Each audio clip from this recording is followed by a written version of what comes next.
Assalamualaikum warahmatullahi wabarakatuh.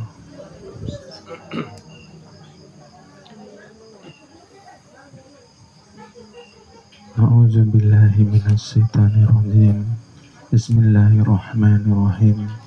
Alhamdulillahi rabbil alamin. Wassalatu wassalamu ala asrofil anbiya'i wal mursalin Sayyidina Muhammadin wa ala alihi wa ashabihi ajma'in. Amma ba'du. Asyhadu an la ilaha illallah wahdahu la syarikalah al-malikul haqqul mu'min. Wa asyhadu anna sayyidana wa nabiyana wa maulana Muhammadan abduhu wa rasuluh as-sadiqul wa'dil amin.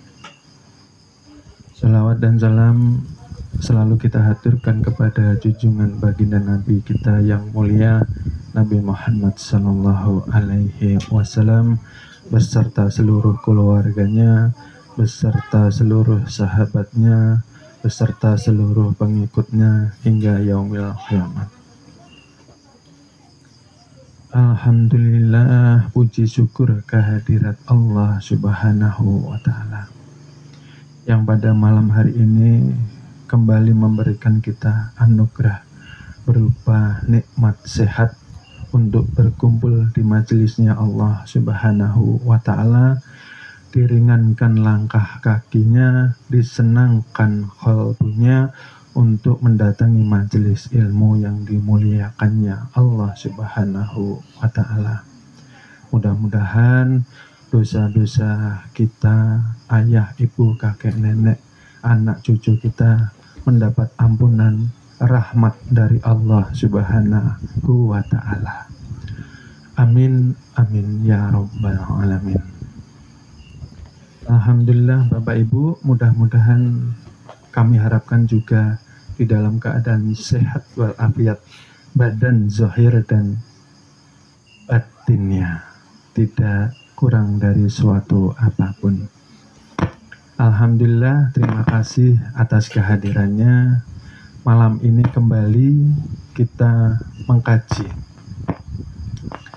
ilmu keselamatan ya Bapak Ibu.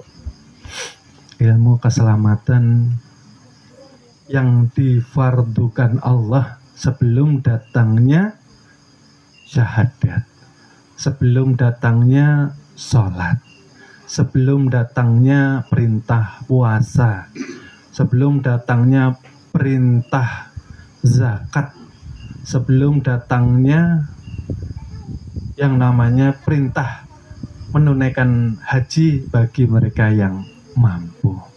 Jadi sebelum semua perintah fardu itu datang, yang Allah wajibkan ialah menimba ilmu keselamatan, ilmu kesempurnaan, agar kita mampu berpulang ke rahmatullah dengan bersih dan suci ketika awal kita dilahirkan ke dunia, seperti fitrahnya bersih dan suci. Nah ini loh Bapak Ibu, yang terkadang belum banyak dipahami. Yang dikira fardu itu ya syahadatnya, ya sholatnya, dan seterusnya. Padahal kenapa? Yang pertama ialah yang dikatakan menimba ilmu kesempurnaan, yang dikatakan mengenal diri, diawali dengan awaluddin. Nah, awal-awal agama harus mengenal Allah. Karena ketika belum mampu mengenal Tuhan yang akan kita sembah, bagaimana syahadat kita bisa benar di sisi Allah? Mungkin di sisi manusia benar, asyhadu alla ilaha illallah wa asyhadu anna Muhammad Rasulullah. Benar di sisi manusia, tapi hakikatnya tidak menyelamatkan di sisi Allah Subhanahu wa ta'ala. Karena setelah bersyahadat diwajibkan kita bertemu. Ketika bertemu, kita bisa bersaksi. Ya. Setelah bersaksi barulah kita menyaksikan zat sifat Allah melalui sholat yang dikatakan mi'raj. Okay? Yang dikatakan mi'raj. Karena syahadat tanpa pengenalan diri hanya menjadi pengucapan, hanya menjadi pelafasan, tidak terkesan, tidak mampu mempanakan diri yang nantinya diharapkan baqobilah, berkekalan dengan Allah Subhanahu wa ta'ala. Oleh sebab itu banyak bermunculan Bapak Ibu orang bersyahadat tanpa awaludin. Mereka sholatnya tidak mampu mencegah dari perbuatan keji dan munkar. Sholat tetap, tapi kejahatan di dalam dirinya terus dilakukan. Ini yang dikatakan sholatnya sia-sia di hadapan Allah Subhanahu wa ta'ala. Kenapa sia-sia? Karena dia melakukan sholat dengan membawa najis batin. Najis batin itu apa? Penyakit hati yang nantinya menghijab rasa manusia. Seakan-akan manusia jauh dari Tuhan. Seakan-akan manusia terpisah dengan Tuhan. Inilah yang menjadi masalah ketika seseorang belajar agama tanpa didasari awaludin ma'rifatullah. Dikhawatirkan mungkin sekarang usianya 40 tahun, mungkin usianya sekarang 50 tahun, mungkin usianya sekarang 60 tahun. Yang menjadi pikiran yang harus kita renungkan ialah apa yang mau kita bawa pulang ke rahmatullah. Apakah kira-kira cukup? Apakah kira-kira sudah mampu menyelamatkan kita? Maka kebanyakan manusia hanya mengejar kesenangan hawa nafsunya, memuja hasrat kesenangannya tanpa memikirkan keselamatannya. Bagaimana berpulang secara husnul khatimah. Di sini banyak masalahnya Bapak Ibu. Oleh sebab itu memang yang belum paham terlihat sangat amat sepele. Bagi yang belum paham. Tapi yang sudah paham, maka pemahaman awaludin ilah jalan anak tangga menuju jalan fana. Arti fana ialah lenyap. Arti lenyap ialah meniadakan pengakuan adanya diri, supaya kita sadar diri. Oleh sebab itu dikatakan zikir la ilaha illallah itu adalah zikir yang paling mulia, ismul a'zam, kumpulan zikir-zikir yang mulia. Subhanallah, maha suci Allah. Ya, siapa yang maha suci? Dialah la ilaha illallah. Allahu akbar. Siapa yang akbar? La ilaha illallah. Alhamdulillah. Siapa yang wajib dipuji? Maka segala puji hanya milik Allah. Kenapa? Allah lah yang memberikan seluruh nikmat kepada kita setiap hari. Diberi yang pertama hidup, yang kedua diberi yang namanya kenikmatan berupa 7 sifat, diberi yang namanya rizki hingga hari ini kita bisa makan dan minum kenyang. Pertanyaannya, apakah nikmat Allah yang kita rasakan, yang selalu Allah berikan melimpah tanpa hitungan, apakah sudah mampu kita syukuri dengan cara beriman, dengan cara bertakwa, selain mengucapkan alhamdulillah?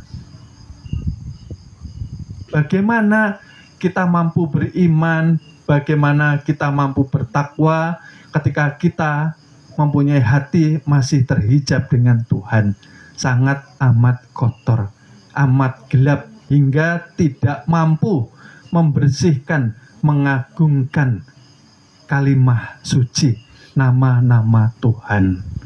Karena qalbul mukmin ialah baitullah.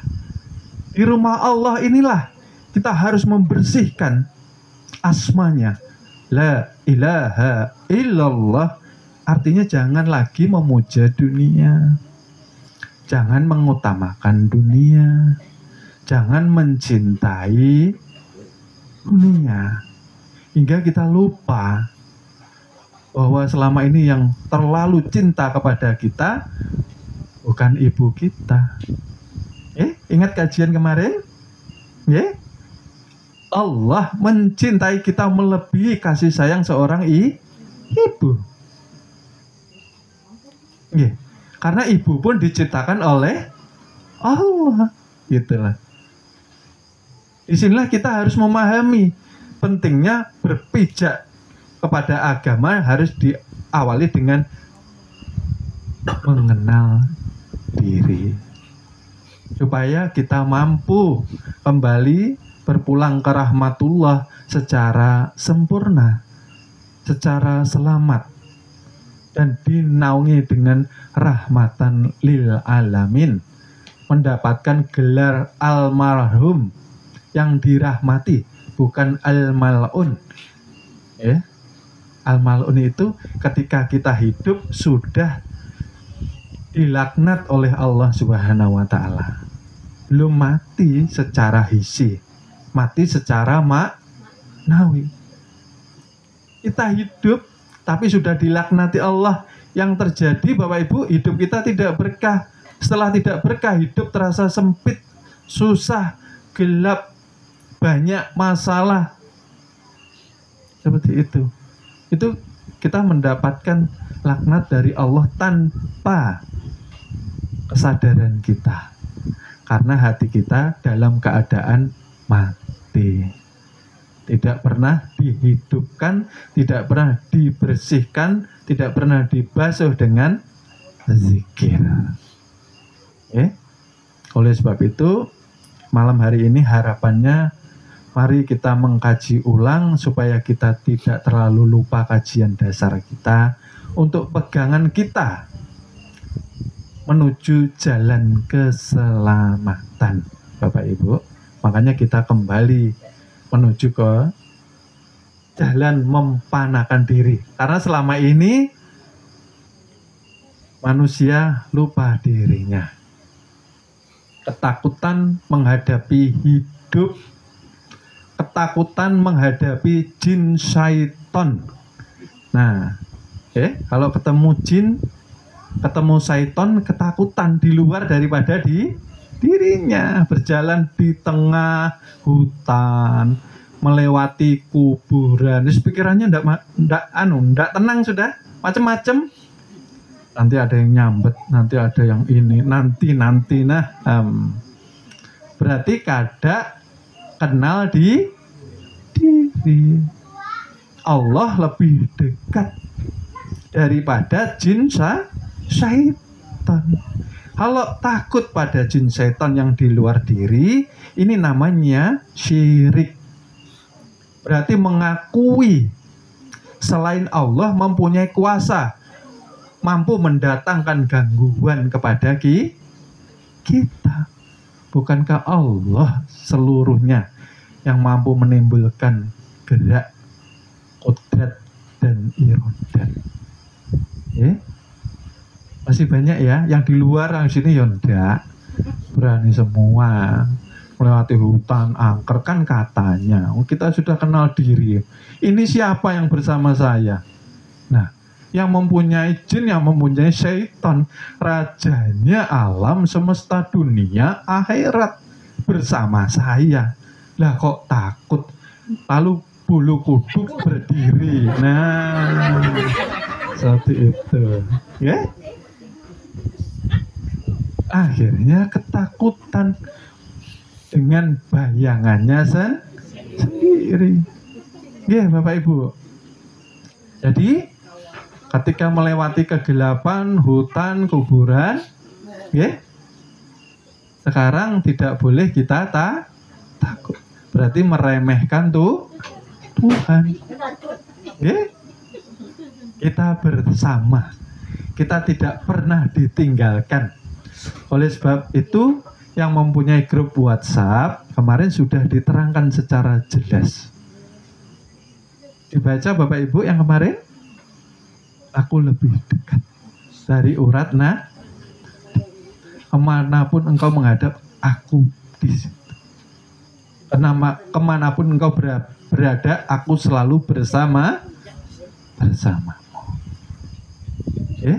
Oleh sebab itu, kita belajar pelan-pelan menghilangkan syirik ya Bapak Ibu ya, khususnya di masyarakat yang sudah menjadi adat istiadat.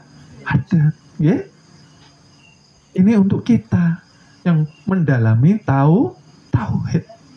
Punya bayi, membawa syaratnya apa? Kaca, bulu, landak, macam-macam, silet, gunting, jarum. Nah, tanpa kita sadari, kita mempercayai benda-benda itu bisa menolak kemudaratan daripada ciptaan Tuhan. Itu sudah masuk syirik yang tersembunyi, syirik yang halus. Ini bagi kita. Bagi yang di luar masih memakai, jangan dicela, jangan dihalangi, biarkan mereka sesuai dengan keimanan. Nanti jadi musuhan. Nggak boleh, kita harus menghormati. Kita yang tahu. Nah ini loh, kita yang tahu, tanamkan ke anak cucu. Nggak cukupkah Allah sebagai pelindung kita? Nggak cukupkah? Aku ini orangnya, ya Allah, pegang bayi ini, yang memegang, yang saya pegang ini orangnya. Ya Allah, kalau bayinya nangis rewel, berarti yang memegang ini banyak masalah kayaknya. Biasanya sih gitu, karena bayi ini kan menerima vibrasi getaran dari orang-orang yang di sekitarnya. Jadi jangan menyalahkan, wah ini digambiri makhluk halus. Ada orang tuanya yang lagi banyak masalah ini. Subhanallah. Jadi seperti itu ya Bapak Ibu. Jadi bagaimana menguatkan keimanan kita, maka kembali kita menuju dasar dari pelajaran tauhid, ialah awaludin ma'rifatullah. Di sini seperti biasa penerangan untuk murid kita beri kotak atau batas. Artinya yang mendapatkan penerangan, cahaya, keilmuan, pemahaman ialah mereka yang diakui menjadi murid atau jamaah di perguruan kita. Artinya ketika sekolah itu terdaftar namanya gitu, nah Bapak Ibu. Jadi nanti saya yang menanggung di akhirat, ketika di absen saya kenal gitu. Ini hadir. Yang nggak pernah hadir, nah ini repot saya. Takutnya lupa gitu. Nah banyak. Karena namanya seorang guru harus menanggung murid-muridnya di dunia, alam barzah, sampai nanti di hari kiamat. Wajibannya untuk menyelamatkan, jangan sampai anak didiknya celaka. Jadi berat Bapak Ibu tanggungannya. Jadi kita harus belajar dengan benar. sebelum Tuhan mempunyai nama, nggih, mohon maaf. Ini di dalam makom ketiadaan dikatakan makom kekosongan, dikatakanlah latain atau kuni bil kuni, atau bisa juga dikatakan zatul bu. Nah, ini masih belum ada yang disebut kosong masih. Karena kosong ya nggak bisa disebut. Ya. Lalu Allah ingin dikenal, okay? Lalu Allah ingin dikenal, maka mentajalikan daripada dirinya, dikatakanlah percikan. Nah, percikan, ya, dikatakan nurullah. Ini yang pertama, dikatakan inilah zatullah, ya. Lalu dari nurullah atau zatullah, Allah mentajalikan lagi menjadi Nur Muhammad. Ini dikatakan sifat. Nah, setelah Nur Muhammad tercipta, maka terciptalah awal mula kejadian seluruh alam semesta, termasuk surga, neraka, lauh mahfud, para malaikat, okay? Dan manusia. Bapak Ibu, ini awalnya. Lalu setelah itu turun kepada manusia yang dikatakan kita.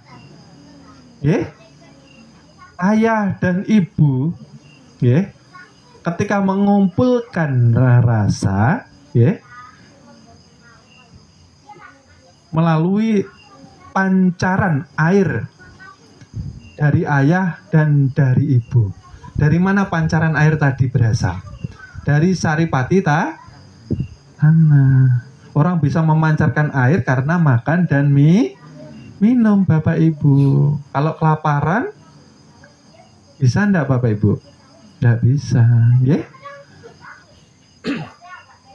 Saripati tanah berarti dari bumi, ya. Saripati tanah. Lalu dikatakanlah nutfah tadi, dikatakan ma'ul hayat atau air kehidupan. Pancaran ini tadi masuk ke dalam rahim ibu atau dikatakan alam kesucian yang diikat dengan tali pernikahan yang suci. Lalu nutfah tadi ma'ul hayat air kehidupan menjadi alaqah segumpal darah, lalu menjadi segumpal daging dikatakan mudghah. Lalu setelah menjadi segumpal daging, Allah membentuk tulang belulang dikatakan izoma. Nah, setelah tulang belulang lengkap, lalu Allah tutup kembali, dibalut kembali, dikatakan lahma. Dan proses penciptaan kesempurnaan jasmani insan ini sampai mendapatkan jasmani. Jas masih ingat ya Bapak Ibu? Jas itu pakaian, mani itu ma'ul hayat ini tadi, nah, air yang hidup. Selama kurang lebih 4 bulan 120 sempurna Bapak Ibu.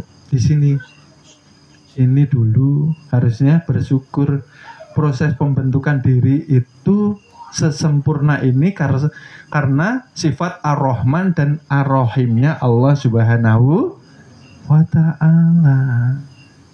Berarti awalnya kita tidak ada, lalu Allah adakan, dan nanti pun kembali tidak ada. Oleh sebab itu dikatakan manusia pertama yang diciptakan ialah Adam. Karena semenjak pertama Allah jadikan Adam, semenjak itu pula lah kita tiada. Ini yang harus betul-betul kita pahami Bapak Ibu. Setelah 4 bulan 120 hari, maka Allah tiupkan yang namanya ruh. Nah, ditiupkan ruh. Bertemunya ruh dengan jasad, namanya apa Bapak Ibu kemarin? Nyawa. Nah, sebelum bertemu dengan jasad namanya ruh. Setelah bertemu dengan jasad dikatakan nyawa. Nah, ditiupkan berarti ruh ini tidak diciptakan, tidak diwujudkan, karena ruh pancaran daripada yang maha pancaran, sudah ada, tinggal meniupkan. Begitu ditiupkan, manusia bisa betul Bapak Ibu? Yang ibu-ibu biasanya di dalam perut, oh nendang-nendang ini kakinya, wah mukul-mukul tangannya ya, terasa ya Bapak Ibu ya, karena ruh sudah ditiup. Nah, setelah ruh ditiupkan, kita jelaskan Adam. Oke? Tadi artinya Adam ialah tiada, itu yang pertama. Yang kedua, Adam seperti penjelasan yang dahulu ialah alif, dalilnya, kenyataannya, wujudnya, ya, daripada hakikat Muhammad itu sendiri. Artinya alif itu siapa? Ya Allah. Allah itulah nyata kepada Muhammad. Ya. Oleh sebab itu Adam tiada, berarti yang ada Allah dan Muhammad, zat dan sifat. Ya. Nah, Adam inilah dikatakan tempatnya cermin. Tempat cermin seperti ini apa namanya pinggiran itu Bapak Ibu?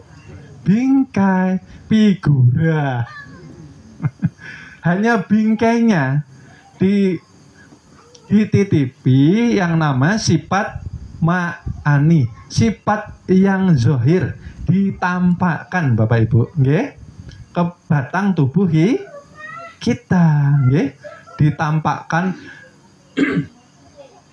ketika ingin melihat, ditampakkan dahulu telinganya, ditampakkan ketika mendengar, mohon maaf, ditampakkan telinganya dahulu di sini, nggih, ditampakkan matanya, lalu ditampakkan kaki dan tangannya, betul Bapak Ibu, ditampakkan mulutnya, ditampakkan hati dan otak pikirannya, itu ma'ani.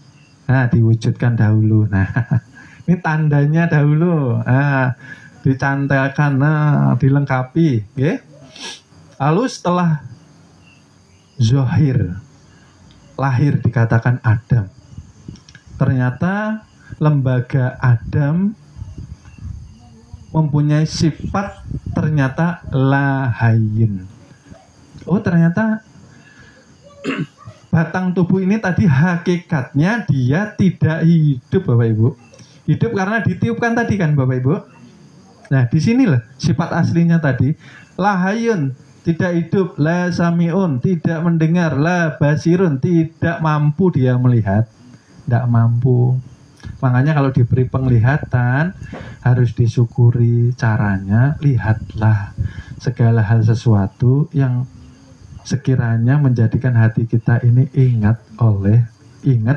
dengan Allah. Jangan melihat segala hal sesuatu yang menjadikan kita lalai, kita lupa dengan Allah. Bersenang-senang terus mengejar kesenangan hasrat nafsu, birahi, syahwat, lupa dengan Tuhan. Gitu loh. Akhirnya jauh, namanya kita menjolimi. Menjolimi apa Bapak Ibu? Amanah Tuhan, gitu loh, ya. Lalu la muridun, la itu tiada maksudnya, ya. Oh, dia tidak berkehendak, tidak mempunyai kuasa. Nyatanya sebelum ditiupkan diam aja dia. Hidup kah mati bayi ini? Yang belum pengalaman loh ya, yang sudah pengalaman tahu. Oh, nanti kira-kira 4 bulan ini baru dia bergerak, kan seperti itu nggih, yang paham sudah.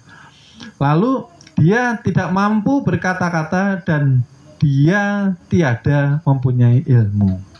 Oleh sebab itu Bapak Ibu, barang siapa menghadiri majelis dengan kesombongan hatinya, maka tidak akan mengalir ilmu hikmah dari Allah Subhanahu wa Ta'ala. Karena ilmu ini sifatnya tawaduk. Ilmu ini mengalir kepada hati yang merasa rendah hati di hadapan Allah Subhanahu wa Ta'ala. Oleh sebab itu ketika mendatangi majelis, kosongkan wadahnya, kosongkan gelasnya, supaya apa? Allah yang mengisinya, bukan yang menjelaskan. Karena yang menjelaskan ini juga alat dia juga mati sifatnya. Ya, seperti itu. Ini sifatnya Adam, nggih. Berarti sepakat kita ya Bapak Ibu. Ini sifat kita manusia. Jangan berontak loh ya. Nggih. Karena ini terbukti ketika kita tidur nanti malam. Nah, tidur nanti malam, lihati ya, anak kita, suami kita, istri kita, yang terdengar cuma kereta apinya gereng.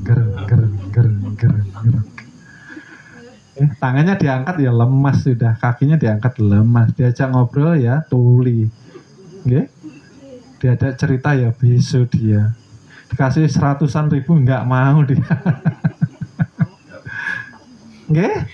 Nanti kalau pas tidur baru kita nyatakan ini, oh ternyata lahayun dia, adanya hidup, masih bergerak napas karena masih ada umur, masih ada rezeki yang Allah titipkan, masih belum sampai pada titik janjinya. Hanya diangkat sebentar Bapak Ibu, diangkat sebentar. Oleh sebab itu sholat pertama itu ya sholat subuh. Maksudnya apa sih sholat subuh itu? Ya kamu itu ketika nanti menghadapi seharian, awali harimu itu seperti anak yang masih bersih dan suci itu loh, seperti bayi itu loh. Maksudnya subuh itu. Makanya sebelum matahari sebelum lahir, kamu nanti seharian harus suci dan bersih, menjalani kehidupan. Maksudnya kan seperti itu. Nah, banyak yang tidak paham artinya subuh. Nggih, Adam, nggih. Baik ya. Setuju kita, nggih. Lalu sisi manusia pun ada yang dikatakan sisi batin. Ini sisi zahir ya, Bapak Ibu.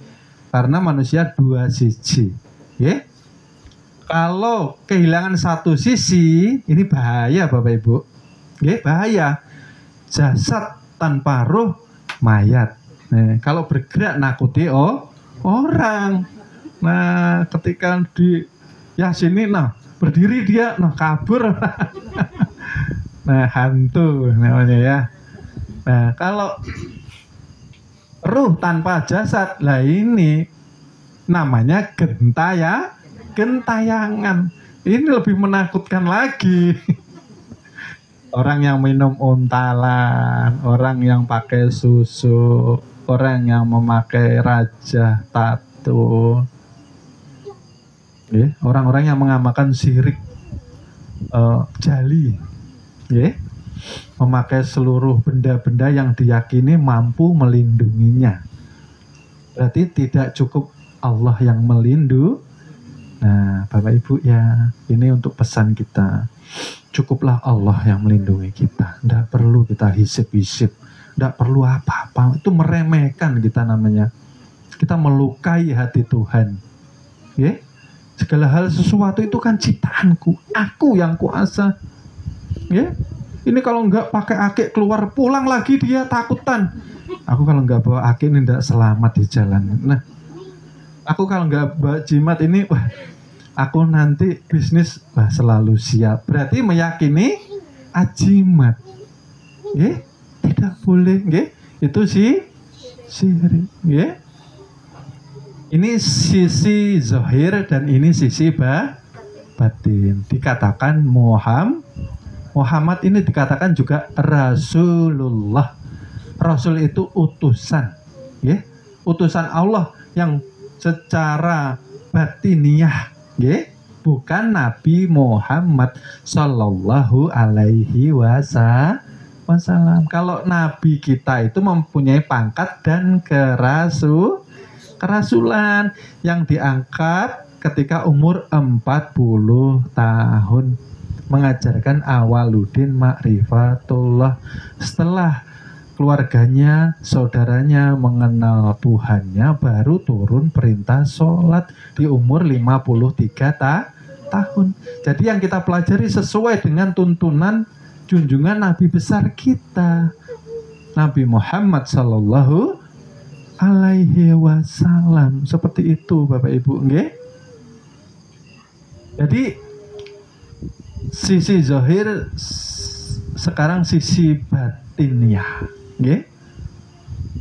Sisi batiniah yang tadi tubuh lahayun, maka Muhammad yang dikatakan dialah cerminnya. Nah, tadi bingkainya, sekarang cerminnya.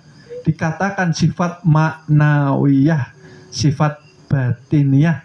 Ruh inilah yang membawa sifat-sifat ketuhanan.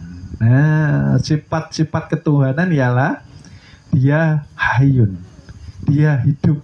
Nah, berarti diri kita ini ya ini loh Bu. Diri kita itu ya ruh, dikatakan Muhammad. Itulah hakikat jati diri manusia.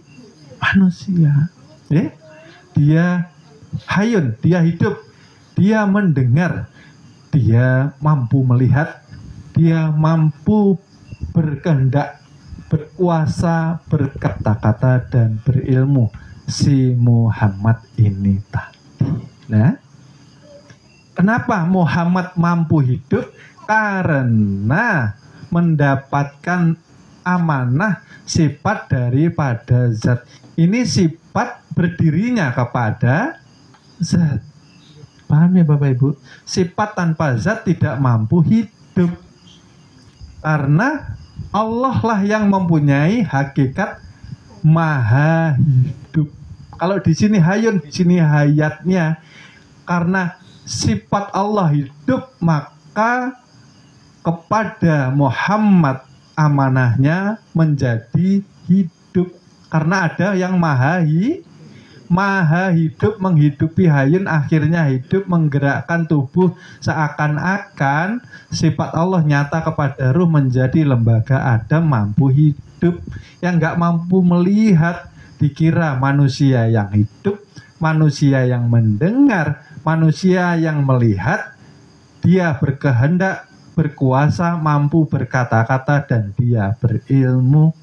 Ini nanti jatuhnya sifatnya takabur, sombong. Nah, karena merasa, karena tidak mengenal diri, karena tidak mengkaji diri, tidak mempelajari ilmu kenal diri. Ya, Bapak Ibu, disinilah pentingnya kita menelusuri sifat ini tadi. Allah yang dikatakan zat mempunyai sifat sama, maha mendengar, menjadikan Muhammad mampu mendengar, sampai ke telinga kita seakan-akan manusia yang pahamkah Bapak Ibu? Nah,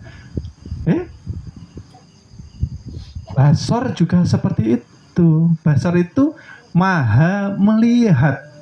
Kepada Muhammad diamanahkan, akhirnya ruh mampu melihat, masuk ke dalam mata, mesra ke dalam pandangan, akhirnya manusia bisa melihat. Nah, berarti pandangan itu milik kita kah, milik Allah? Pantasan nanti dimintai pertanggungjawab. Nah, tahun sekian, bulan sekian, hari sekian, jam sekian. Nah, ini ada pertanggungjawabannya Bapak Ibu. Mata buat nonton bola, mata buat macam-macam. Nah, itu yang sekiranya nanti menjauhkan dari Allah, ini yang dipertanyakan. Yang nanti menjauhkan kita dari mengingat Allah, ini yang dipertanyakan, yang dihisab. Nah, kalau sudah mengenal berarti mampu mengemban amanah tanggung jawab. Kan seperti itu. Mengkaji untuk memperbaiki diri melalui jalan mengenal jati diri. Berarti kita membawa tubuh mau dibawa kemana? Ahli neraka atau ahli surga? Barang siapa umur 40 tahun, kebaikannya tidak mampu melampaui keburukannya, artinya dia mempersiapkan diri menjadi penghuni neraka. Nah, berarti yang zalim manusia atau Tuhan? Manusia. Tidak mau ngaji, Pang. Semaunya, Ketika marah-marah, berkata-kata kasar, berkata-kata melaknat, menyakiti hati. Akhirnya rusak rumah tangga, sakit hati, perceraian. perpisahan. Ya? Gara-gara apa? Lisan. Karena orang yang makrifat, orang yang sudah mengenal diri, maka tubuhnya akan mencerminkan sifat Tuhan. Yang paling mudah dilihat ialah dari cermin lisan. Barang siapa mengucapkan lisan sembarangan, masih mudah menyakiti orang, apalagi mudah menyakiti pasangan dan anaknya, berarti belum beriman, belum makrifat. Karena seluruh kerusakan berawal dari lisan. Binasanya manusia juga lisan. Kelahi sama tetangga akhirnya bunuh. Betul Ibu? Sakit hati ini nah. Akhirnya dendam. Karena ya tidak pernah hati ini dibasuh dengan zikir. Mudah sakit hati. Ini rusaknya manusia karena nggak kenal diri ini loh Bapak Ibu. Rusak manusia.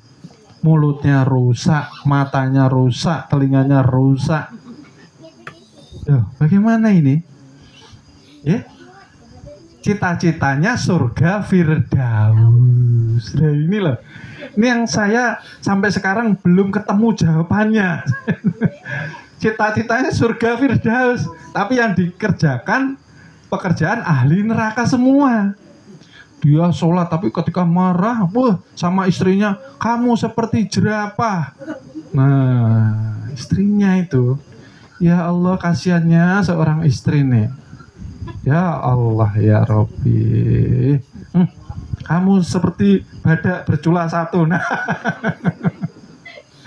ya Allah, ngerti agama Bapak Ibu, tapi lisannya tidak mampu terjaga. Artinya dia tidak mengenal, tidak mampu makrifah, membersihkan hati, membasuh dengan kalimat kesucian. Maka gelaplah hati, terhijablah dia dengan Tuhannya. Akhirnya merendahkan, menyepelekan, mudah menyalahkan orang, mudah menyesatkan orang. Padahal dirinya sendiri kafir. Nah, kafir apa Bapak Ibu? Kemarin kajian bukan keluar dari agama Islam.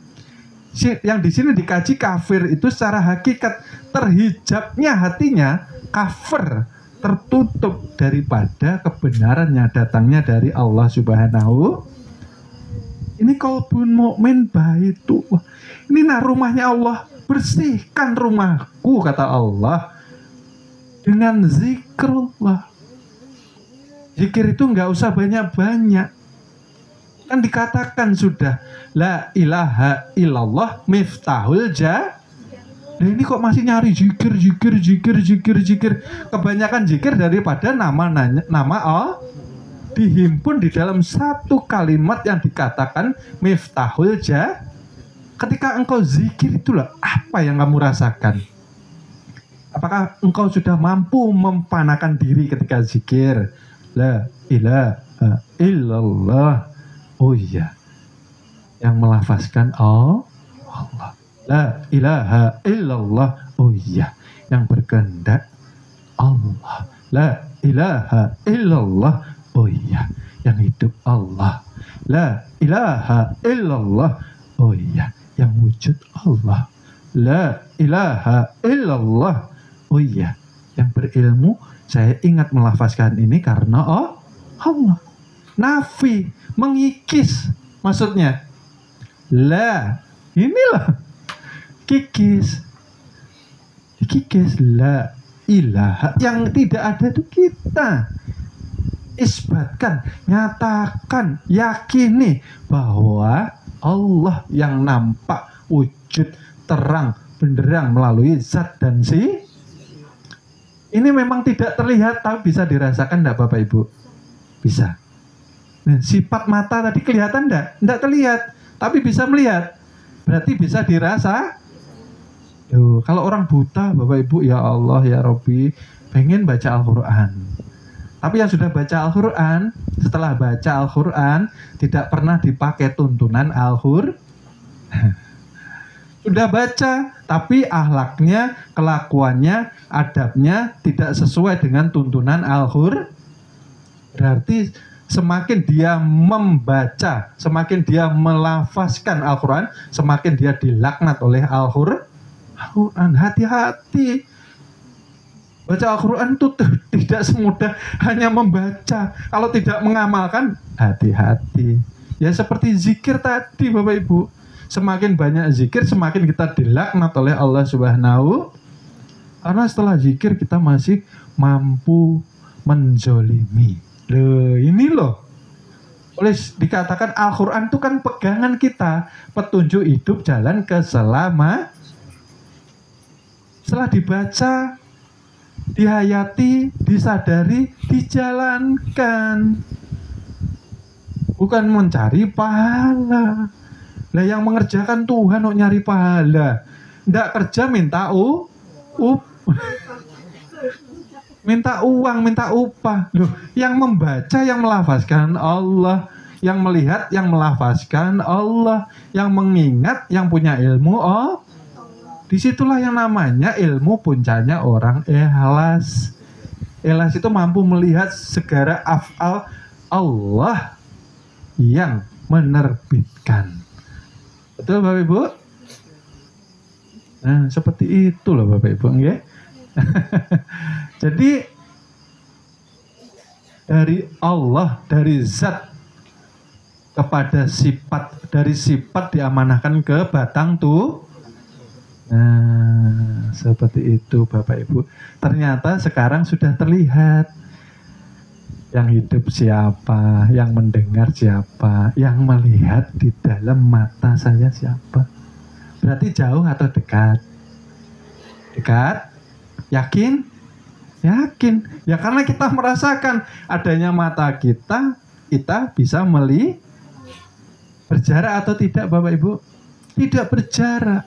Tapi kok masih berani zalim.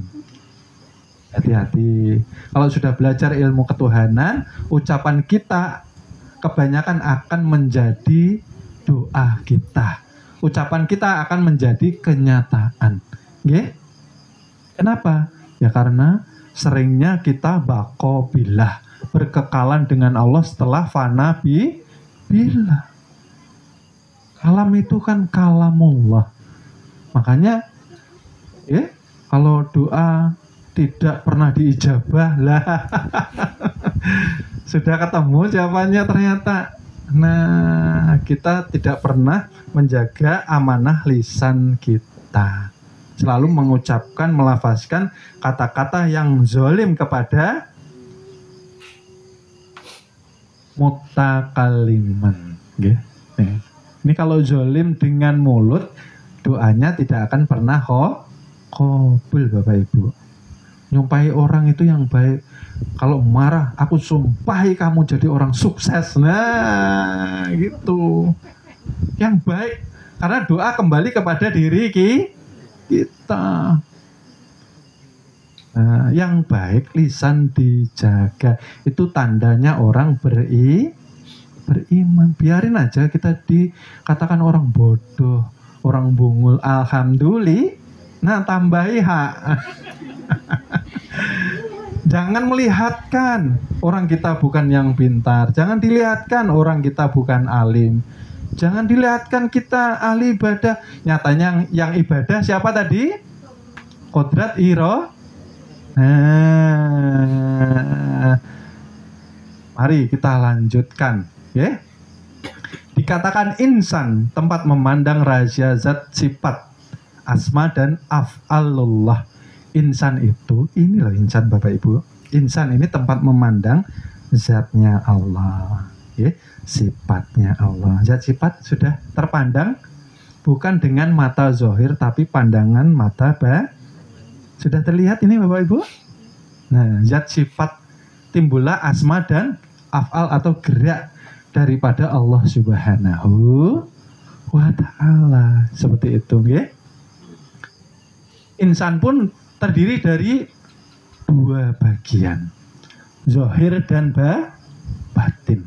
Yang zohir dikatakan insaniyah, mengandung unsur insaniyah atau dikatakan jasad. Nah, inilah Bapak Ibu.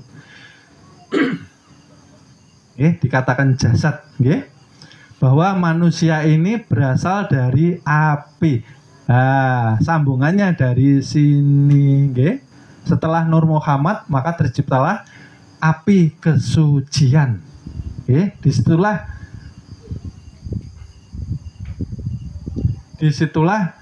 Izazil diciptakan dari api kesuci.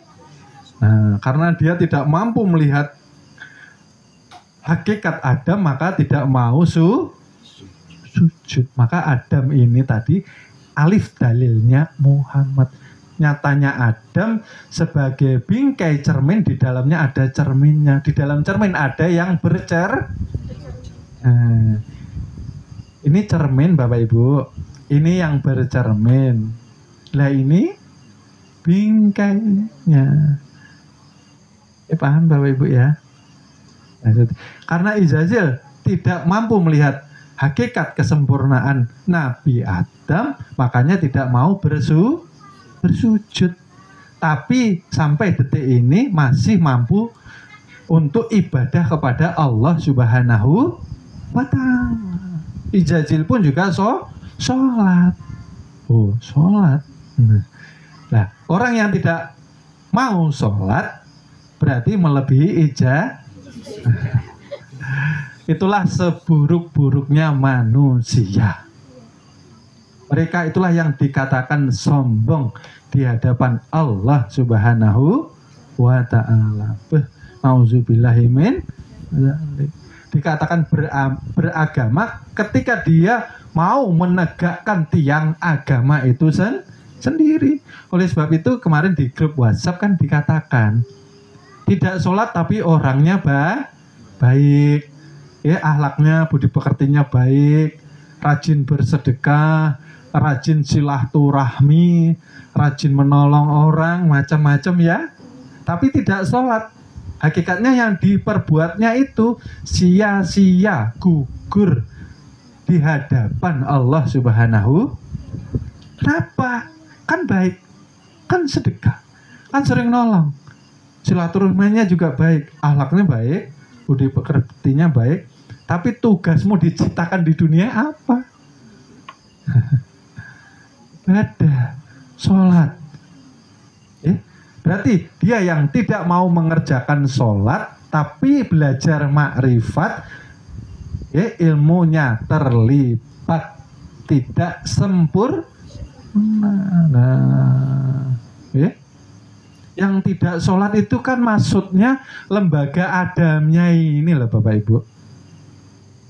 Tapi tetap kita harus menegakkan 5 waktu. Ini yang sering disalahpahami karena belum selesai di dalam belajar mengajar. Tapi ya cukup kita, karena kita diperintahkan untuk menjauhi perdebatan. Kalau melihat orang-orang yang ngakunya belajar makrifat, tapi mereka belum mau sholat 5 waktu, doakan yang baik. Jangan dimusuhi, jangan dijauhi, dirangkul. Karena masuknya hidayah itu dengan kebaikan Bapak Ibu. Jangan dimusuhi. Cukup kita doakan yang baik-baik. Kita perbaiki silaturahmi dengan mereka. Karena percuma Bapak Ibu sudah mengenal tapi tidak menyatakan keimanannya melalui sholat 5 waktu. Berarti dusta di hadapan Allah Subhanahu. Dusta. Karena sholat itu mengembalikan hak Allah melalui syahadat setelah menyaksikan. Nah ini kan ibu bersyahadat hakikatnya. Dijabarkan. Yakin akhirnya setelah yakin beriman. Setelah beriman menyatakan. Itu namanya syahadat. Sudah melihat dengan mata kolbu bahwa tiada Tuhan yang nyata di dalam pancaran insan melalui zatnya, nyata kepada wa asyhadu anna Muhammad, ini orangnya, kan itu secara kaji makrifat. Tetap syahadat jangan dirubah rubah artinya. Biarkan secara syariat seperti syariat. Yang kita dalami makna dan arti sesungguh. Nah, jangan sampai nanti majelis terfitnah. Wah, itu syahadatnya dirubah nang ini. Nah, karena mengikuti kajian di YouTube sepotong potong, tidak mengikuti secara penuh. Inilah asal manusia, dari api menjadi darah kepada kita dikatakan sifat al-azamnya Allah Subhanahu wa ta'ala. Kalau menyalakan api, geraknya ke bawah atau ke atas, Bapak Ibu? Api itu ke atas, ya. Yang normal, yang netral ke atas ya. Kalau diarahkan lain lagi. Kalau ngelas juga bawah, tekuk-tekukan ya bisa. Tetap arahnya ke A. Nah, maksudnya berdiri, mendirikan manusia ketika dia sholat. Oleh sebab itu dikatakanlah takbirnya Allahu. Nah,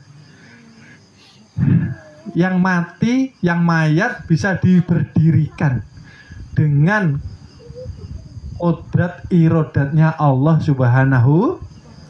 Dia menjadi berkuasa tubuhnya, jadi mempunyai kehendak. Jadi takbir Allah Akbar. Inilah akbarnya masuk ke dalam. Ternyata akbarnya ya karena ini zat dan sifat. Nah, ini berdiri. Lalu dari api kepada tajalli angin. Ya, angin menjadi urat di tubuh kita. Dinamakan sifat al-ghani, sifatnya Allah. Sifat angin itu apa, Bapak Ibu? Menjadikan yang berdiri tadi ruku, menekuk kepada sifat yang berdiri. Nah, kalau ruku kan seperti angin. Nah, kalau orang paham, nah ruku itu menggambarkan sifat Nah, yang berdiri dirukukkan. Nah, sudah berdiri dirukukkan dengan sifat Makanya kalau ada api pasti ada Nah, anginnya. Kalau ditutup mati apinya. Kedap angin mati. Yang dewa api pasti paham ini. Nah, setelah tercipta angin lalu tajalli kepada air, nyata ke tulang kita, dikatakan sifat al-muhid. Air itu sifatnya, Ibu dan Bapak, dia selalu mengarah mencari tempat yang paling Nah, orang sujud itu seperti air ini loh, air. Nah, air terjun kan ke bawah, kalau ke atas muncrat. Paham ya? Nah, oleh sebab itu tadi saya katakan ketika kita mendatangi majelis, kondisikan hati kita untuk rendah hati kepada Allah Subhanahu, kepada ilmunya, maksudnya supaya apa? Yaitu turun ilmunya tadi loh ke hati-hati orang-orang yang rendah hatinya, karena dia merasa hina. Merasa hina kenapa? Kita kan mayat ini loh, mayat. Oleh sebab itu Rasulullah itu mengatakan ini sudah mayat, tapi kalau nggak mau zikir dia seperti bangkai mayat babi. Berarti buruk sekali, Bapak Ibu. Kita ini hidup, bernapas, tapi tidak pernah mengisi keluar masuk napas kita dengan ingat Allah. Nah, itu kita dikatakan seperti bangkai babi yang berjalan. Masa tidak ingat, sudah tajalli, terang benderang. Ya Allah, berarti gelapnya hati kalbu wah, kok susah ingat Allah ya. Pak ya. Oh iya, banyakin zikir ya nak ya. Banyakin istighfar. Orangnya sudah terlihat toh melalui zat sifat dikatakan insan. Kita bukan Tuhan, dan Tuhan tidak pernah menjadi manusia karena kita tidak ada. Paham tidak maksudnya ini? Kalau menyatakan kita ada, Tuhan ada, namanya syirik. Maka Tuhan itu dikatakan wahdatul wujud. Nggih. Wujud yang ahad, wujud yang satu. Ya Allah yang punya wujud. Wujud itu sifat wajib bagi Tuhan. Nggih. Yang kebalikannya, lawannya wujud ialah Adam. Yang tiada itu ya kita, gitu loh maksudnya. Makanya dikatakan Adam. Lalu setelah kita tiada dijelaskan Adam itu loh dalil alif, dalilnya Muhammad. Ya seperti ini loh Bu, Bapak Ibu. Kita melihat sebanyakan tulisan ini, yang kita lihat apa Ibu, Bapak Ibu? Huruf ya. Sebanyakan huruf, yang kita lihat tinta. Terlihat enggak tintanya? Ya enggak terlihat sebelum dijelaskan. Artinya kebanyakan manusia tertipu dengan tajalli Tuhan. Tuhan itu sudah berubah bentuk, berubah bentuk dan nama, tapi satu jua. Makanya banyak kias yang selalu saya ulang-ulang. Manusia tidak mampu melihat kapas di sebaliknya baju. Manusia tidak mampu melihat serbuk kaca di baliknya piring dan gelas. Betul Bapak Ibu? Kalau sudah jadi gelas, piring nggak terlihat serbuknya karena sudah mawujud. Tapi hakikatnya yang mawujud bahannya dari apa tadi Bapak Ibu? Dari serbuk kaca. Kalau mau melihat kezahiran hakikat gelas dan kaca, maka harus dilembutkan nih Bapak Ibu. Yang kelihatan apa Bapak Ibu? Apa masih gelas, apa masih piring? Serbuk kah? Nah, baju seperti itu, tidak terlihat ini kapas, tapi lepas jahitannya, lepas tenunannya, terlihat jalinan benangnya itu. Bapak Ibu buka, itu kapas Bapak Ibu. Paham nggih? Ya seperti biji mangga, hilangnya kemana setelah menjadi pohon? Ranting, daun kemana hilangnya? Nah, paham Bapak Ibu? Jangan tertipu. Seperti itu pun manusia. Hilangkan seluruhnya, yang ada apa? Kosong. Oleh sebab itu, puncak daripada zikir ialah tanpa huruf, tanpa mengembalikan diri kepada kekosongan maksudnya. Itulah puncak zikir, sudah tidak ada yang dilafazkan. Karena sudah tidak perlu huruf dan suara, tapi dia nyata ada melalui kekosongan itu tadi. Melalui sholatul daim, menaik kepada sirul asror. Kalau orang Jawa dikatakan manekung, masuk ke dalam keheningan. Kalau sudah diam, ya diamkan perasaan, diamkan hati, diamkan pikiran. Banyak utang, banyak tanggungan, besok perlu uang sekian, ya itu dihilangkan menuju ke alam keheningan. Paham Bapak Ibu? Nah, ini suatu daim bahaya. Pokoknya mudah-mudahan selesai semua urusannya. Subhanallah. Sucikan diri ketika menghadap Allah. Karena kita ini yang kotor, Allah yang suci. Maksudnya kan gitu. Subhanallah, subhanallah. Nggak paham yang dizikirkan. Subhanallah, engkau yang suci ya Allah, aku harus mensucikan diri. Alhamdulillah, segala puji bagi Allah. Ketika kita disanjung orang, kembalikan kepada Allah. Kita terlihat hebat karena siapa yang menghebatkan Allah. Kalau nggak ada ruh, nggak ada Muhammad hakiki, yo dibungkus. Nggak ada hebat-hebatnya Bapak Ibu, diinjak-injak orang. Masuk ke dalam apa yang mau dibanggakan?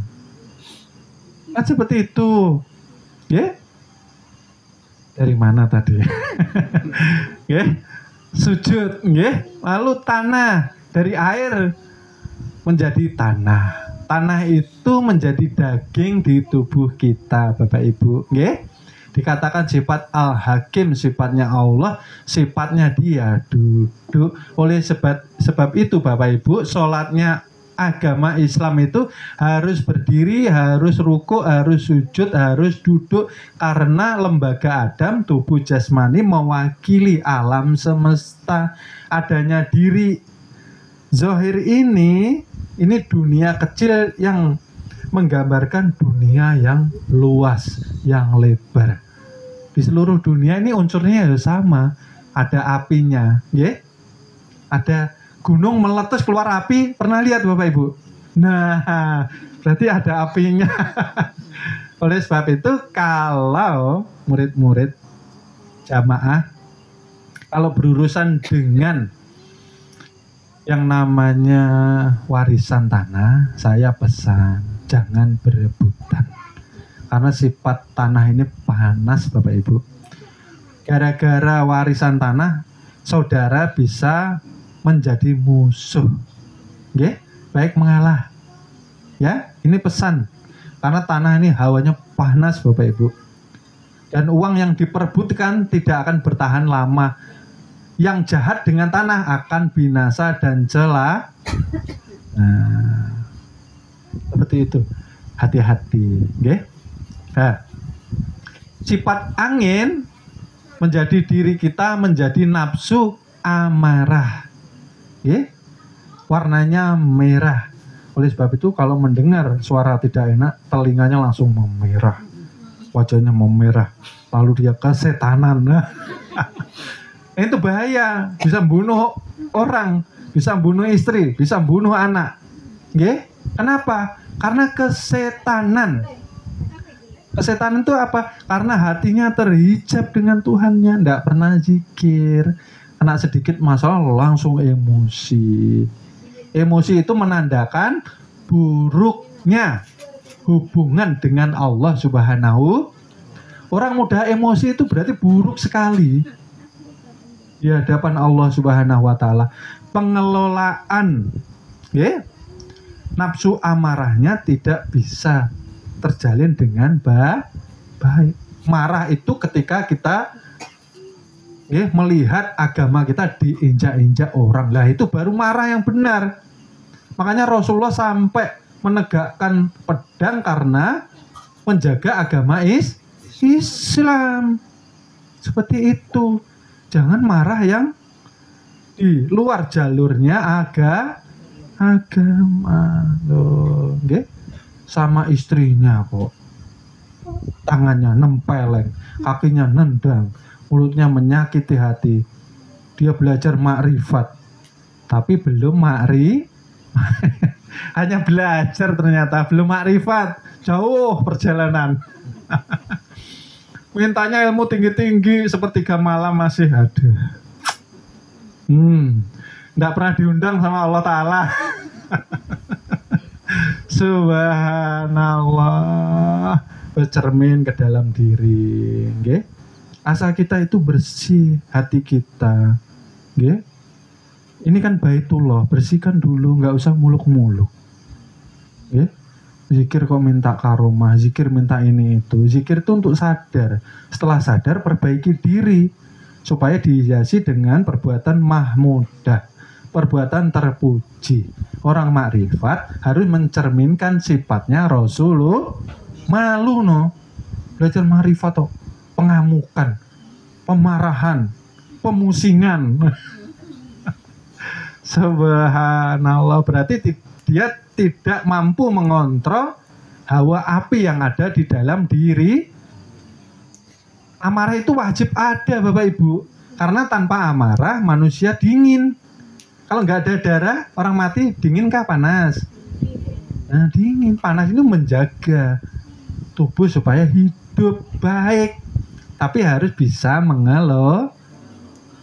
Marah itu kalau agama kita diinjak-injak, kita dilarang sholat, marah. Lah itu loh, marah yang benar.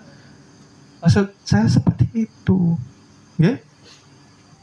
Ini di rumah dilarang berzikir, dilarang baca Al-Quran. Berarti yang melarang, nah, ini melebihi ijazah. angin, angin kepada tubuh kita menjadi nafsu supiyah, warnanya kuning keemasan, bertempat di kelopak mata kita. Yang tadi amarah di teli. Nah, kalau supiyah di karena mata ini yang menimbulkan keinginan untuk selalu memiliki. Kalau tidak dikontrol, tidak mampu menjaga supiyah, akhirnya yang bukan hak milik kita pun ingin kita milih. Pengen punya motor baru, itu motornya nggak dikunci. Nah, lalu dinaikinya motor. Ini kan motornya Allah, Jar. Nah, kamu kan nggak punya hak naham. Ini akhir daripada dunia ini. Nah, tanah orang diduduki, dibikin rumah. Ini tanahnya Allah. Nah, berarti kurang belajar fikih nahwu sorobnya. Ya. Nah, hati-hati belajar agama itu yang runut. Belajar agama itu dari bawah dulu, dari syariat dulu ke tarekat ke hakikat baru Allah yang menyampaikan ke ma'ri. Nah, kita tidak mampu masalahnya. Kalau tidak bersih hati kita, bagaimana sampai kepada Tuhan? Kalau Allah ridho, Allah sayang, Allah cinta, maka diangkatlah derajat kita di sisinya menjadi Habibullah, menjadi walinya Allah. Kalau Allah ridho, kalau Allah senang, kita hidup ini dinilai Bapak Ibu. Minggu, Senin, Selasa, Rabu, Kamis, Jumat, maksiat terus ini nilainya mana? Subhanallah. Seperti itu, Bapak Ibu. Supiyah, dan supiyah ini selalu membisiki manusia menuju kepada ketakutan dan kekhawatiran. Nah, kalau pikiran kita ini disusupi pikiran, besok takut kada makan, besok takut kada kerja, besok takut kekurangan, besok takut. Nah, ini kerjanya supiyah. Oleh sebab itu kalau kada mengenal diri, kada mampu melawan. Ini orangnya kok. Kita bersama Allah. Anak kecil saja kalau bersama orang tuanya, khawatir atau tenang? Tenang. Kalau mau minta jajan tinggal minta, "Mak, jajan, Mak." Nah, dikasih enggak? Kasih. Kadang-kadang anak enggak meminta, ya dibelikan. Oh, sepatunya sudah lobang, bajunya sudah waktunya ganti. Enggak minta tuh Bapak Ibu. Apalagi ini kita bersama Allah. Apa takut? Kenapa khawatir? Tadi angin ya, menjadi nafsu supiyah di batang tubuh kita. Cahayanya kuning keemasan bertempat di mata. Sekarang air. Air ini masuk ke dalam tubuh menjadi nafsu mutmainnah. Warnanya putih berkilauan. Nafsu yang tenang. Tapi ketika tenang, hati-hati. Kalau tidak waspada, dia menjerumuskan kepada rasa suci. Karena yang mempunyai kesucian hanya Allah Subhanahu. Ini nafsu yang tenang. Karena nanti nafsu yang tenang ini yang dipanggil oleh Allah. Tapi di dalam ketenangannya ini terkadang dia menjebak kita. Merasa paling suci aku nih. Paling alim di kampungnya aku loh sering naham. Nah, jangan dinampakkan. Yang dinampakkan itu bungulnya. Nah, diam aja, biarin aja, alhamdulillah. Nah, kada dikenal orang, alhamdulillah. Senang wali itu, nggak dikenal orang. Senang. Kalau dicari pusing dia. Waktunya zikir sama Allah, dicari terus, ada tamu terus ini. Mumet ya orang Jawa bilang. Dia kehilangan waktu untuk bakobillah. Dia senang untuk berkekalan dengan Allah. Dia senang diam sendiri, tapi kalbunya tidak terputus daripada hubungannya kepada Allah. Sambil membersihkan rumput, sambil nyangkul, sambil nanam. Allah Allahu kalbunya. Ya, napasnya menikmati. Menikmati, dia sadar Allah bersamaku. Yang ada ini ya dia. Aku dikuatkan, aku dibantu kerja, aku yang ada jadi dia terus. Itulah puncak dari zikir kan kesadaran, Bapak Ibu. Kalau sudah sadar, lah perbaiki, kan itu maksudnya. Zikirnya kencang, maksiatnya kencang, berarti tidak ada efek perubahan di dalam zikirnya. Paham ya Bapak Ibu? Ahli zikir berarti ahli memperbaiki akhlak budi pekertinya. Makanya tadi saya bilang di awal tadi, ketika kita melihat kemakrifatan seseorang, maka lihatlah di kelakuan batang tubuhnya. Kalau lisannya masih serampangan, belum. Ketika tangannya, kakinya zolim, berarti belum. Ketika telinganya, seluruh tubuhnya masih mampu menjadi pintu masuknya maksiat yang mengotori kalbu, berarti dia masih belum. Dia belajar tapi belum apa? Belum mengamalkan. Berarti apa? Ilmu hanya dihafalkan, pulang ditaruh di lemari, kadang-kadang jadi bantal untuk tidur. Seperti itu ya. Lalu ya, tadi setelah air, sekarang mohon maaf ya, air sekarang tanah. Tanah ini kepada diri kita menjadi nafsu alwamah. Nafsu alwamah itu cahayanya gelap, pekat, panas, gerah, seperti itu. Dan itu pintu masuknya melalui mulut kita. Oleh sebab itu dilambangkan orang kalau tidak beriman sama dengan binatang ternak. Binatang ternak itu nggak tahu kalau sudah dilepas ini kebunnya si A atau si B, tetap dimakannya Bapak Ibu.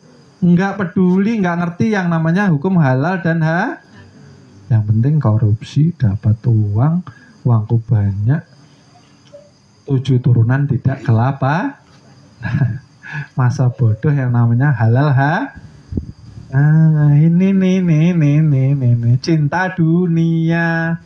Oleh sebab itu kalau sudah cinta dunia, yang dipuja perut dan bawah kaya raya nambah istri. Katanya sunnah Nabi, yang dinikahi anak-anak muda, lulus kuliah, yang menikah ya umur 50 tahun. Nah, dalihnya poligami. Satu aja nggak bisa ngatasi. Subhanallah. Lupa ini lah. Alwamah itu cinta dunia. Yang dipentingkan perutnya dan bawah perutnya. Oleh sebab itu kalau belajar ilmu tarekat, kurang-kurangi makannya. Yang sehari 5 kali, umpamanya dikurangi 4 kali. Nah, umpamanya kayak gitu loh maksudnya. Karena kalau kenyang perutnya, mudah guring. Nah, kayak apa? Zikir la ilaha illallah 100 tersandar Bapak. La ilaha illallah. Nah, apa ngetok? Kesukaan bawah perut juga harus dikurangi. Kalau baru menikah wajar, masih senang-senangnya. Ini kok 50 masih mau nikah lagi. Ya Allah.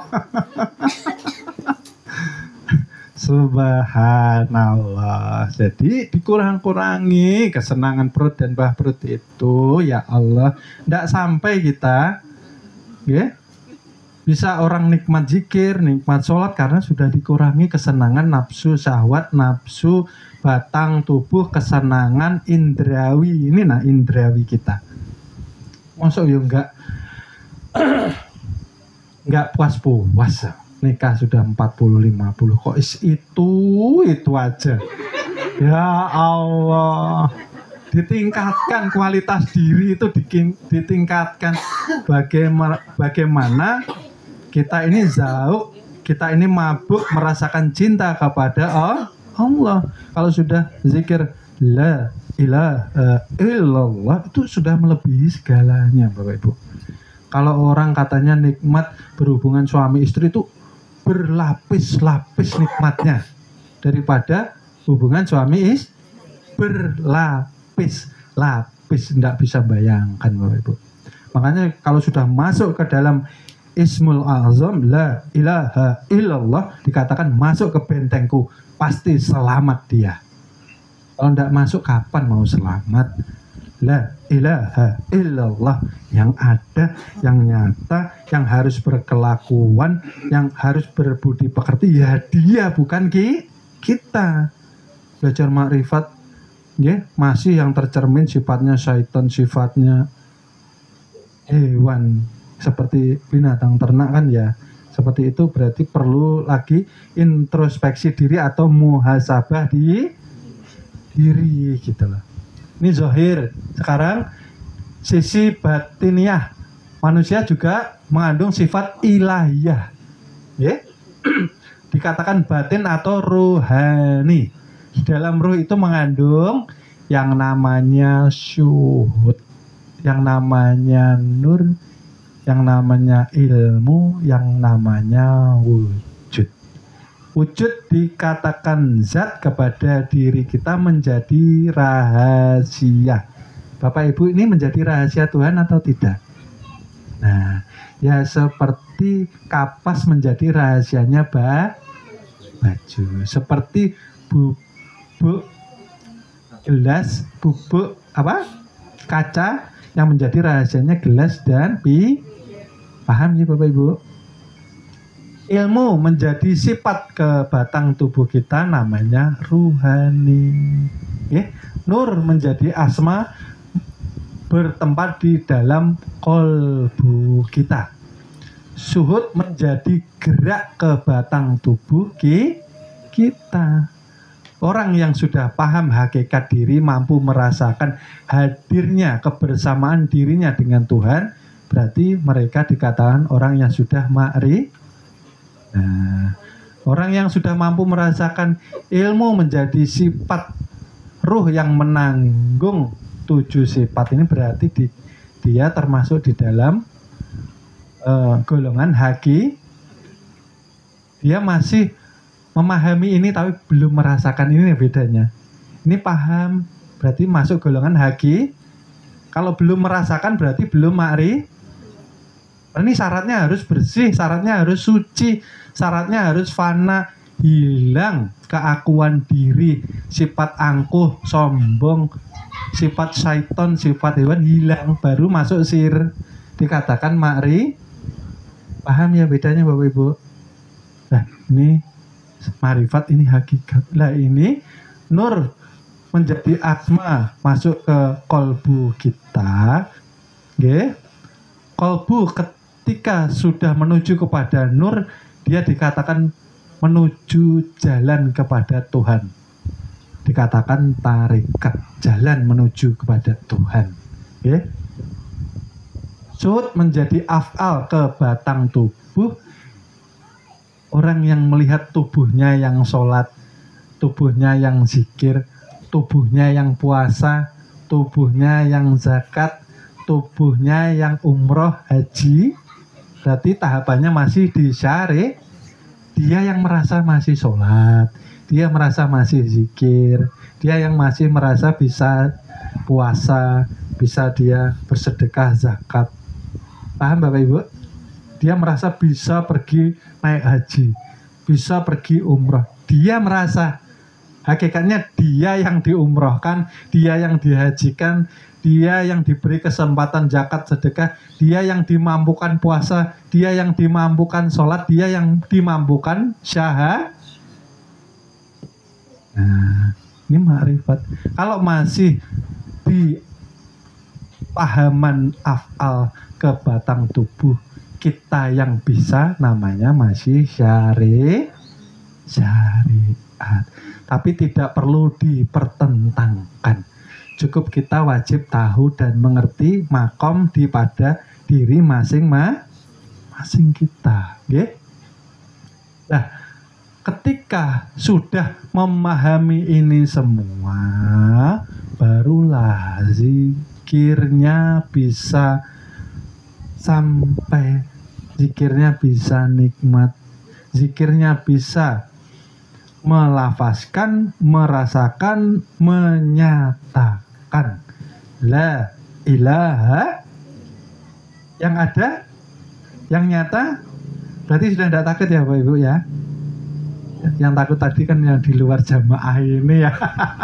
Lupa saya, ya Allah. Dan inilah Bapak Ibu, sedikit kajian kita yang menjadi jalan kita menuju selamat harus mempanakan diri supaya kita bakobillah. Bakobillah itu berkekalan. Yang berkekalan apanya?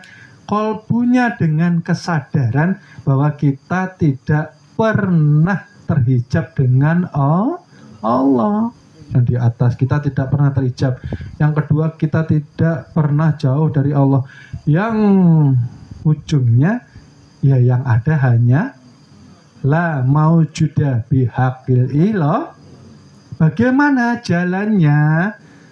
Para jamaah wajib harus membasuh hatinya setiap hari dengan zikrullah. Zikir kita hanya 3 tahapan saja, tidak banyak. Karena kita mengambil poin dan intinya. Zahar, mengucapkan secara kenapa lisan? Karena lisan inilah yang mampu membasuh. La ilaha illallah, la ilaha illallah. Mengitari 7 latifah yang ada di dalam diri untuk melemahkan. Ini tadilah nafsu-nafsu ki. Kalau banyak zikir, nanti makin berkurang kesenangannya. Umpama, mohon maaf, contoh, senangnya kok makan, tapi ketika kencang zikir kok sekarang makan ya biasa-biasa aja ya. Nggak terlalu kayak dulu, kenapa ya? Ya karena berkurang pengaruhnya, dikikis dengan zikir Ismul A'zam tadi. Itulah Bapak Ibu. Lalu setelah dilafazkan, masuk ke dalam kolbu. Ketika diam, dengan apapun, boleh dengan bekerja, boleh dengan mencangkup, boleh bawa motor kendaraan, boleh dengan berjualan, boleh apa saja. Ketika kita duduk, berdiri, atau berbaring, tidak harus bersila gini. Allah, coba apa? Nah, terlalu tegang. Santai Bapak Ibu. Zikir itu santai. Boleh bersandar, sambil tidur ya boleh, sambil jalan boleh, sambil apa aja. Tapi hati kolbunya kan terus melapaskan Allahu Allah dalam hati Bapak Ibu. Lalu nanti malamnya, lah inilah yang belum terlalu dipahami, malamnya baru masuk ke zikir sir atau sholatul daim atau sirul malamnya, jangan siangnya. Kan siang banyak kegiatan Bapak Ibu. Ya tidak bisa merasakan nikmatnya. Mau merasakan nikmat, orang mau jualan nanya ini mata guring. Saking nikmatnya. Nah tersana. Sholatul daim, sirul asro itu malam. Ketika sudah tidak ada pekerja. Nah pas mau kita guring bersandar sambil tafakur. Nah, umurku sudah sekian ya Allah, mudah-mudahan Engkau terima amal ibadahku yang sedikit ini. Kan gitu Bapak Ibu. Yang kita bawa itu apa? Kan kemarin sudah dijelaskan. Kalau 50 tahun atau 40 tahun, yang 20 tahun kan habis untuk istirahat aja. Dibagi. Terakhirnya dosa kita kira-kira nutupi atau enggak ini. Nah, terus yang kita andalkan tuh apa loh? Yang mau selamat, nggih? Sholat enggak mau. Zikir ndak mau, sholawat apalagi, sampai berbuih pokoknya. Allahumma sholli ala sayyidina Muhammad. Nah, zikir itu, mohon maaf, sholawat itu sebagai pendingin ketika orang emosi. Sholawat itu kunci untuk memesrakan diri. Seperti itu, nggih. Jadi kita harus punya andalan. Kalau sholatnya aja nggak bisa diandalkan, zikirnya nggak bisa diandalkan, puasanya nggak bisa diandalkan, ya lalu yang paling mudah apa Bapak Ibu? Sedekah. Ya pasti nggak ditolak itu sama Allah. Makanya Rasulullah bersabda bahwa sedekah itulah memadamkan kemurkaan daripada Allah Subhanahu. Nah, paham Bapak Ibu? Nah, seperti itu. Artinya apa? Mengajari kita untuk berlatih ikhlas. Nanti nyawamu juga akan diambil secara paksa kalau kita tidak belajar ikhlas sedini mungkin. Ya, nyawa kita kan miliknya makanya kalau mucil nakal-nakal dicabut dia. Cabut ya. Ya. Nah, seperti itu ya. Mudah-mudahan kajian malam ini kembali membawa kita ke dasar dari kajian supaya tidak terlalu lama kita lupa, ya. Mudah-mudahan bisa menjadi acuan, pedoman keselamatan di dalam hidup kita. Mungkin cukup sekian kajian yang sangat singkat ini dari kami. Terima kasih. Mohon maaf, mohon ridhonya dunia akhirat karena masih banyak kekurangan, kekilafan kami di dalam menyampaikan amanah ilmu ini. Kami ucapkan terima kasih. Mohon maaf, mohon ridhonya dunia akhirat. Akhirul kalam, wassalamualaikum warahmatullahi wabarakatuh.